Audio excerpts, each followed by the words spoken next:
Just Tattooiverse is back in our lives, and in case you missed it, last night saw Rihanna ink Kira with the worst tattoo in the show's history. I'm still howling. Here's our faves, Charlotte and Scotty T, to break it down. This is the one I found the most hilarious. Basically, the story behind the tattoo was this girl went a night out and herself. So a mate decided to get a portrait of the girl who had a on the girl who had a back of her having a. It was quite a sexy one until you saw that it was poo coming out. Putting our leg up, it's a bit sexy, but then poo just ruins it a little bit. Oh, and it's in. Unless you're into that kind of thing. For me, that was the funniest one. Yeah, that was funny.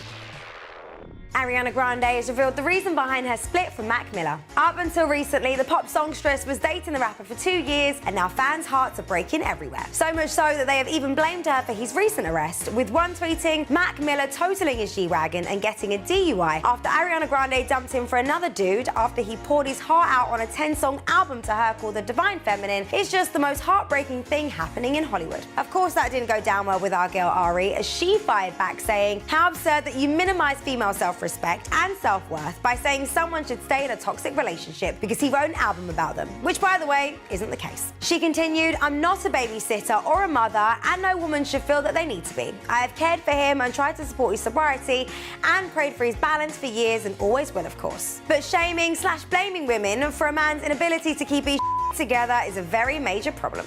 Let's please stop doing that. Well said, Ari, well said. After the split, the No Tears Left to Cry singer had made quite a soppy post about her ex, saying she adored him and called him one of her best friends. Who knows what the future holds for those two little lovebirds, but we'll be sure to keep an eye on it.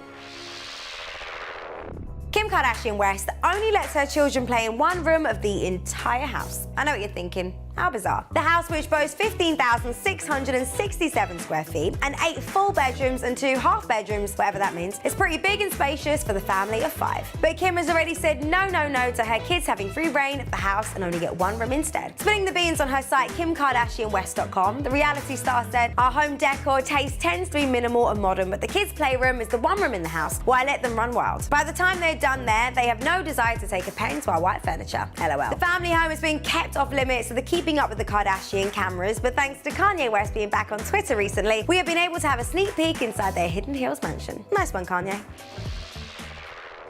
Hey guys, my name's Zach Fox, and here at MTV News, we've updated our privacy policy. Just click here to stay in touch. Oh, for crying out loud, seriously? What is going on? And why is my email inbox blowing up faster than a bouncy castle? Let me explain. All this fuss is being caused by GDPR. Oh, okay, let me explain some more. And how it affects you. GDPR stands for General Data Protection Regulation, and it's a brand new law that comes into effect today that has been designed to revamp how much control you, as an individual, have over your delicious, delicious information, as well as some other good things. In other words, it's a regulation to help protect your data generally. Okay?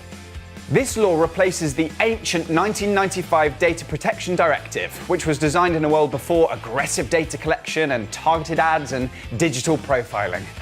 Thanks for everything, 1995. Now get out of here, you little scamp. GDPR really hits those companies that hold and process large amounts of consumer data, but every single company in Europe will be impacted. That's why you're receiving emails from every business you've ever walked near. Seriously, Cinnabon? A handful of mini rolls like 5 years ago. It was a tough time, okay? By the way, those other good things I mentioned earlier amount to regulators being able to work across the EU for the first time. And they will now have real teeth, with the maximum fine reaching £17.5 million.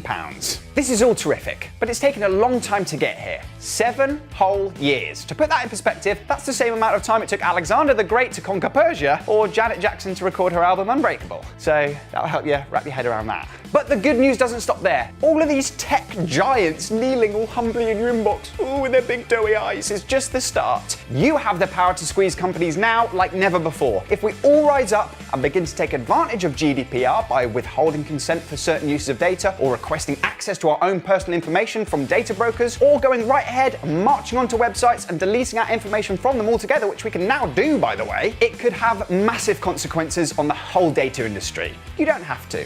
And you don't have to worry about responding to all these emails either. You can take a sigh of relief. The worst thing that can happen if you ignore them is you might receive a few less emails in the future. Boo blimmin' who. The point is that you now have more control. And in this day and age, that's something we could all do with a bit more of.